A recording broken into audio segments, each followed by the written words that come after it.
چندین باخت پشت سر هم، تعداد گل خورده بیشتر از هر زمان دیگه‌ای داخل تاریخ استقلال و این وضع داخل لیگ برتر ایران. مقصر اصلی این وضع استقلال کیه؟ یک افتضاح به تمام معنا با هنر آقای مربی، بازیکنان مثلا با غیرت، مدیریت و تعدادی هوادارنما. همینجا بگم اگه هوادار واقعی استقلال هستی تا آخر ویدیو ببین، اما اگه نه طرفدار یک بازیکن خاص هستی و کلاً بازیکن پرستی، بهتره همینجا ویدیو رو ببندی. مشکل استقلال چندین بخش میشه، اما بخش اصلی برمیگرده به ماجرای فصل پیش وقتی که نکونام با اون بازیای افتضاح و حتی با مخالفت هوادارا راضی نشد که بره و موند و با اون آماده سازی مزخرف پیش‌فصل استقلال رو از همون اول وارد بحران کرد. 8 امتیاز گرفتیم. آی نکونام، همه این داستانایی که الان سر این تیم داره میاد، شمایی اینا همه اون خریدایی که شما داشتی، شما که شمایی بودید، شما بود این تیم نتیجه نمیگرفت. ما بدنسازی خوب داریم. دور و برتون نگاه کن، همه بچه‌ن. ما با این شرایط داریم از زن و بچه و کار و زندگیمون میزنیم. همه میگن نرید آقا حمایت نکنید، ولی ما استقلالی داریم میام حمایت. حالا جدا از خود نکونام، مدیریت هم اشتباه محض کرد. یعنی تو این چند سال اخیر از هر کی که مدیریت باید حمایت میکرد حمایت نکرد و برعکس هر کسی که باید سریعتر از باشگاه جدا میشد از اون حمایت کرد. استقلال همون اول چندین مهره خوب گرفت، اما اسکواد ناقصه به معنای واقعی. بعضی جاها ضعف خیلی شدیدی داریم و بعضی از بازیکن‌ها دیگه کلاً از دست رفتن. بلاها رو همه این بازیکنایی که 1% در حد استقلال نیستن، همه اینا باعث و بانیش آقای جواد نکونام و هواداراشن. تمام. جدا از تاکتیک‌های مزخرف نکونام باید به 2 تا چیز دیگه هم اشاره کرد. اولیش بدنسازی ضعیف و وحشتناک بازیکن‌های استقلاله که رسما نیمه دوم همیشه کم میارن و بیشتر گل‌ها یه طوری میشه گفت که 90% گل‌ها رو ما نیمه دوم خوردیم. بعدی هم بحث غلامپوره که من واقعا نمیدونم با دروازه‌بان استقلال چه کار میکنه.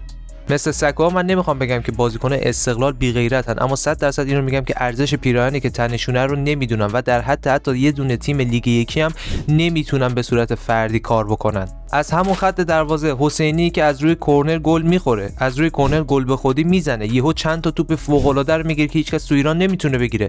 باز دوباره یه چیزایی گل میخوره که اصلا دروازه‌بان لیگ 3 هم اینا رو گل نمیخوره. اصلا این میزان از سینوسی بودن حسینی دیگه اصلا قابل تحمل نیست. اینجا استقلال جای برای گلرای ضعیف و متوسط نیست. همیشه بهترین گلرای ایران داخل استقلال بازی میکردن.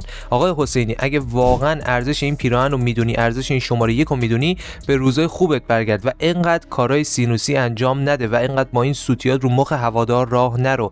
چندین دربی پشت سرم فقط به خاطر سوتیای شما باختیم، حالا دیگه بازی دیگه بماند. من احساس میکنم سیلوا و فلا مرادمند شرط گذاشتن که هر بازی حداقل 2 تا اشتباه مرگبار بکنن و یه دونه گل به حریف استقلال تقدیم بکنن. از طرف خود رضاییان با اون عملکرد فوق‌العاده‌اش هم حتی چند تا سوتی داده و این واقعاً بده.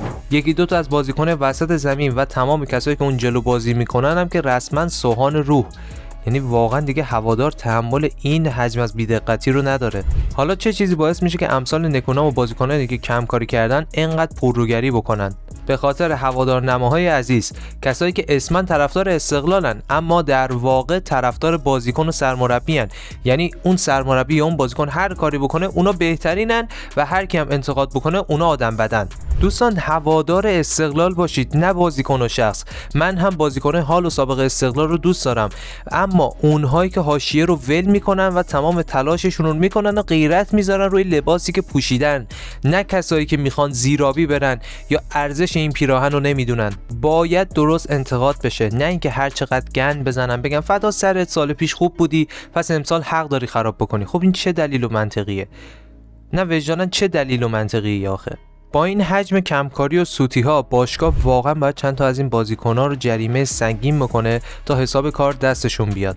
در مورد موسیمانه و سبک بازی استقلال نمیشه نظر داد، چون وسط بازی ها اومده به فیفا دی و در واقع نیم فصلی هم نرسیده که بخواد با تیمش قشنگ کار بکنه و یا مهرهای مورد نظرش رو جذب بکنه و حتی ترکیب ثابتی هم دستش نیومده و خودش هم میدونه بعضی از بازیکن‌ها به شدت دارن کمکاری میکنن. اما استقلال نسبت به بازی قبلیش پیشرفت محسوسی رو داشته و داخل بازی با تراکتوری که بدون دغدغه و فول امکانات و با آرامش اومده میتونست حتی جلو بیفته و بازی به نظر من در عادلانه ترین نتیجه میتونست مساوی یا کلاً باخت با یک تفاضل باشه.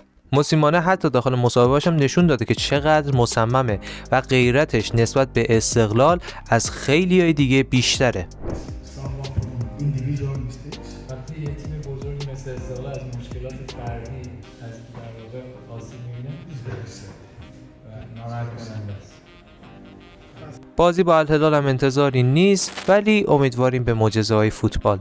موسیمانه کارنامه قوی داره و نشون داده که میشه بهش اعتماد کرد، ولی درست کردن این استقلال کار سختیه، سخت‌تر از کارهای تاکتیکی جمع کردن تیم از نظر ذهنیه که اینجور پشت سر هم خراب نکنن. البته اون تو لیگ عربستان سرمربی ابها شد و بعداً مسیرش به ایران ختم شد. موسیمانه موفق ترین سرمربی تاریخ آفریقای جنوبیه. این خودش هر چیزی که لازم باشه در موردش بدونید و به شما میگه. تنها راه احیا شدن استقلال صبر ما هواداراست و بهترین تصمیمایی که میتونیم بگیریم به خاطر استقلال، نه به خاطر شخص ها. وضعیت عجیبیه داخل تاریخ استقلال هم بی سابقه است، اما اینو یادتون باشه استقلال مثل ققنوسه، هر چی که بشه باز هم برمیگرده و اینجاست که هوادارهای واقعی استقلال مشخص میشن. سلامت و پیروز باشید. فعلا خدا نگهدار.